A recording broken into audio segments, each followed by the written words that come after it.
KPBS On Demand is supported by Paint Care, offering households and businesses in California more than 800 leftover paint drop-off sites for recycling. Quantities of 100-plus gallons of paint may qualify for a large volume pickup. Learn more at paintcare.org. Good morning, I'm Debbie Cruz. It's Monday, March 10th. We'll meet the candidates in the race for District 1 San Diego County Supervisor. That's coming up. But first, let's do the headlines. The next phase of San Diego's Pure Water project has begun. The project aims to create a reliable local water supply. The next step of the Pure Water project is construction at Friars Road between Napa Street and SeaWorld Drive. The eastbound lane will be closed until fall of this year. Follow the signs in the area to find a detour route and expect delays. A San Diego 8th grader is headed to the 2025 Scripps National Spelling Bee. Dua Ozinali from Bright Horizon Academy won the San Diego County Regional Spelling Bee last week. Drosky was the word that clinched her national spot. That's a public carriage used in Russia. The National Spelling Bee runs from March 27th to the 29th. Ballots are on the way to registered voters for the District 1 County Supervisor primary election. Early voting begins March 10th, ahead of the April 8th election. If you need help making an informed decision, the KPBS Voter Hub is available to assist. The one-stop shop for all things election launches today. There are guides on how to cast your ballot, explainers on the candidates, a candidate matching quiz, and the latest news on the District 1 election. Find the Voter Hub at kpbs.org/voterhub. From KPBS, you're listening to San Diego News Now. Stay with me for more of the local news you need.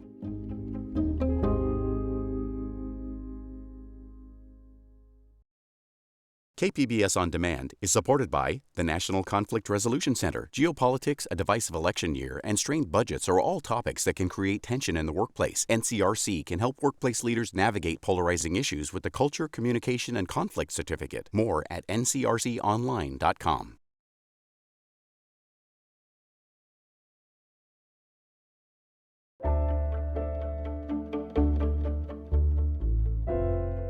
Next month, South Bay voters will be casting their ballots in a special election for county supervisor.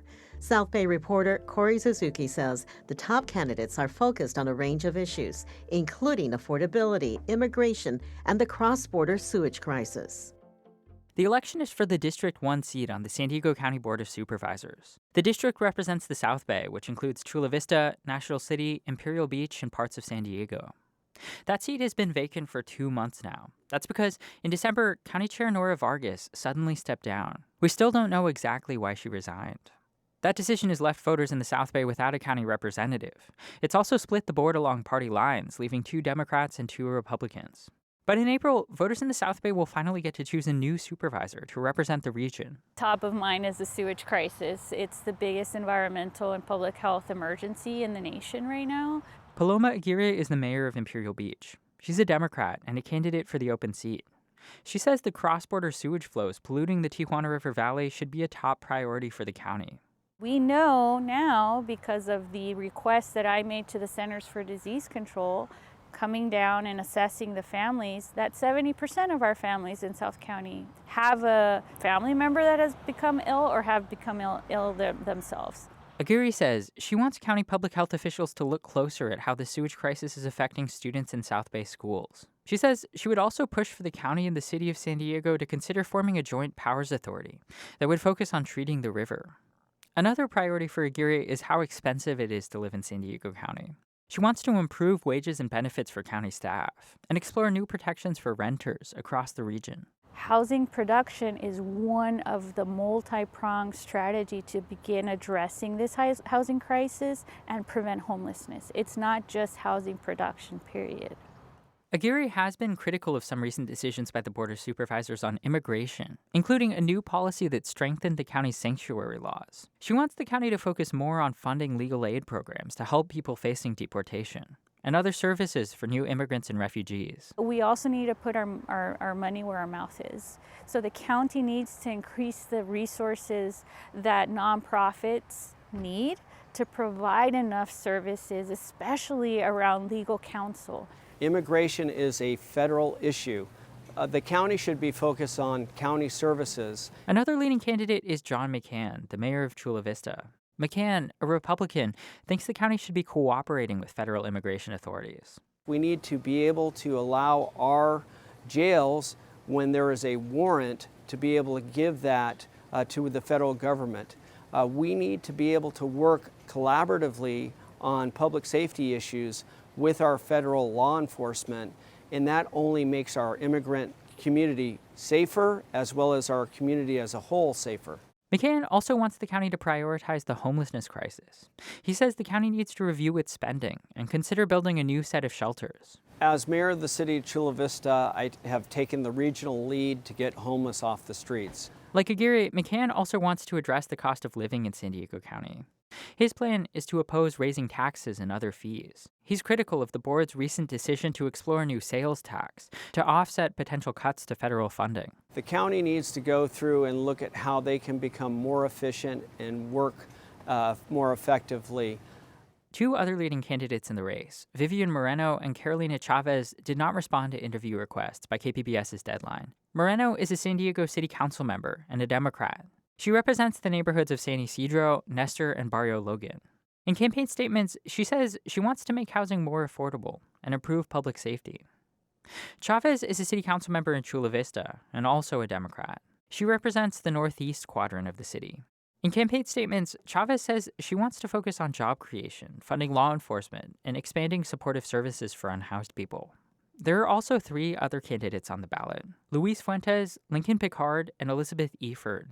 They haven't raised significant funds and have a limited campaign presence. The special election will take place on April 8th.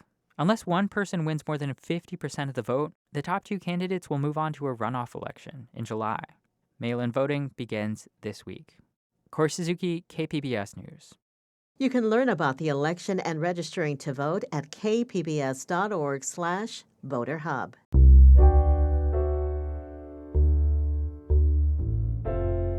Stand Up for Science was the theme for rallies across the nation Friday, including here in San Diego. Reporter Tanya Thorne says hundreds showed up for a rally at UC San Diego. The support for science is under attack. What do we do? Stand up like that. Hundreds of UC San Diego faculty, staff, and students came together for the Stand Up for Science rally, part of a nationwide movement. The reality is that San Diego has a lot of science community, a lot of biotech industry. Cristian Casares is a postdoctoral researcher in the Cognitive Science Department at UCSD. He says in the midst of federal cuts, scientific research needs to be spared. If you know anybody with Parkinson's, Alzheimer's, autism, or any type of cancer, their health, and maybe your future health if you're affected by these conditions, will deteriorate as we will be unable to find cures for these conditions and we will be unable to provide treatment. He says this rally is only the beginning, and science supporters will continue pressuring UCSD leadership and congressional representatives for support. Tanya Thorne, KPBS News. San Diego is considering an increase to the city's cannabis business tax to help close a budget deficit. Metro reporter Andrew Bowen says city staff acknowledge the move could backfire. San Diego taxes cannabis retailers at 8% of their gross receipts. That's already the highest in the county. But the city treasurer's department is asking for an increase to 10%. And it admits the move could reduce revenue by pushing more consumers to the illicit market.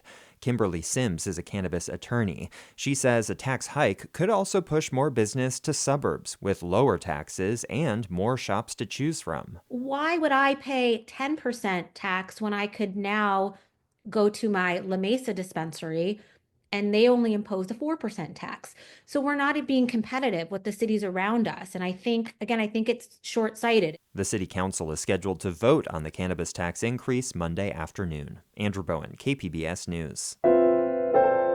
Chula Vista is preparing to welcome the long-awaited Gaylord Pacific Resort, the massive hotel that will sit on the city's bayfront. Over the next few weeks, South Bay reporter Corey Suzuki says the company behind the resort is kicking off a series of job fairs ahead of its grand opening. Hundreds of people were lined up at Southwestern College on Friday morning. to apply for jobs at the new Gaylord Resort and Convention Center, which is set to open in Chula Vista in just a few months. Marriott, the parent company behind the new hotel, says they're looking to hire 800 new staff members, everything from baristas and chefs to accountants and IT specialists. It's exciting to be here. Rebecca McKinner works in the culinary department at Petco Park. She loves cooking food from Italy and Korea, and her mom's home state of Yucatan in Mexico. She's excited about the idea of working at a resort, something she's never done before. I want to be like a lead cook, maybe even try for a sous chef. Maybe I'm just shooting my shot, but if I don't shoot it, then how will I know, right? The Gaylord project has been almost 25 years in the making for the city. John McCann is the mayor of Chula Vista. It's been a great team effort. We've had several mayors, several council members, all working together. We've had the business community, the environmental community, all working together.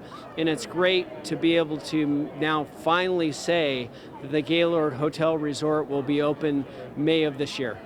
4 more job fairs are planned over the next 2 weeks. In Chula Vista, Corey Suzuki, KPBS News. That's it for the podcast today. Find more San Diego news at kpbs.org. I'm Debbie Cruz. Thanks for listening and have a great Monday.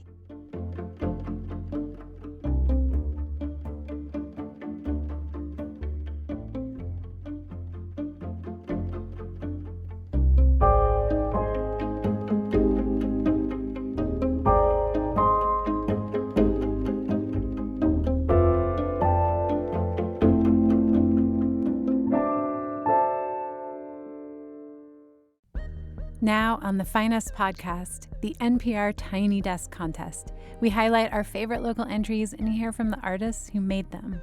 We're just very tired of hearing music that doesn't represent the people or is very nonsense or just dumbing people down. Listen now wherever you get your podcasts.